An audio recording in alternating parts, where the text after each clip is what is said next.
Number two, the second way he reformed society, he wrote his magnificent book of supplications, al-Sahifa al-Sajjadiyah.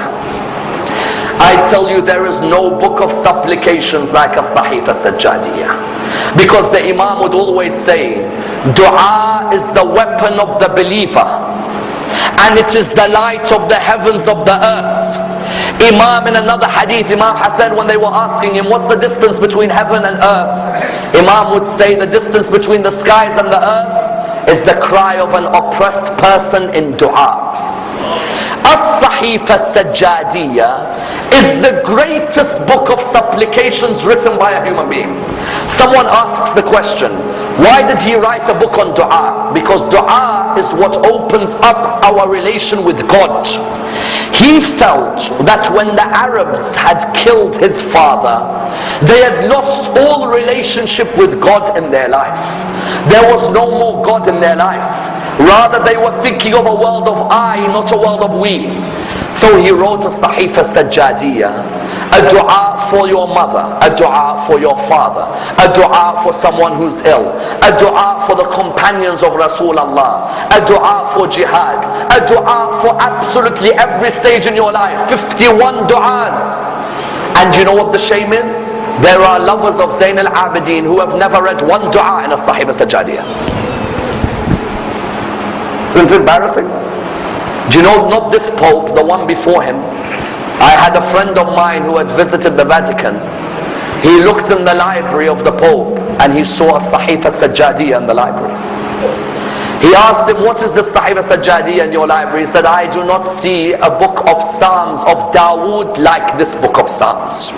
And that's why in the school of Ahl al-Bayt we call the Sahifa al-Sajjadiyah the Psalms of al-Muhammad, Zabur al-Muhammad. Because the book of the Psalms in the Bible is a book of dua, isn't it?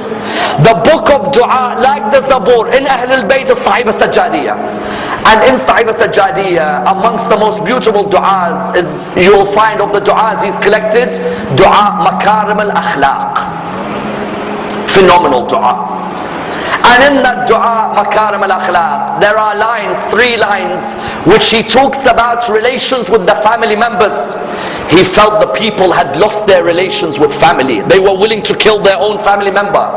In that book, do you know what he had written? There's a line, Allahumma salli ala Muhammad wa ali Muhammad wa abdilni min bughdati ahli al-shan'an al-mahabba wa min uquq dhawi al-arham al-mabarra wa min khidlan al-aqrabin al-nusra. Do you know what Imam Zayn al-Abidin says?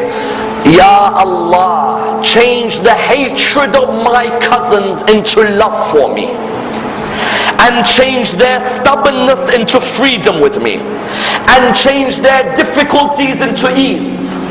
Imam Zayn al-Abidin, those 3 lines in Dua Makarim al-Akhlaq, saw around him in society Salat al-Rahim was being broken. Brothers don't talk to each other, sisters hate each other, in-laws disrespect each other. So he wrote Dua Makarim al-Akhlaq, so that the akhlaq, morals between people returns. That's why even he himself had a cousin who fell in some debt. That cousin kept on saying, where's Zayn al-Abidin? Why doesn't he lend me some money? And Imam Zayn al-Abidin wouldn't come to him. That cousin began to abuse Imam Zayn al-Abidin day and night in front of the people. When Imam Zayn al-Abidin died, that cousin saw Imam al-Baqir, Imam Zayn al-Abidin's son. He said to him, there used to be a man who used to wear a hood, and in the middle of the night he would come and give me food. But I've not seen that man for a few nights. Who is it? Imam al-Baqir says, that was my father, the cousin you used to abuse. You used to abuse him in the morning, in the evening he brings you food.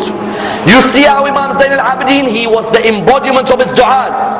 When he would say something in his du'a, he would act it after reading the du'a.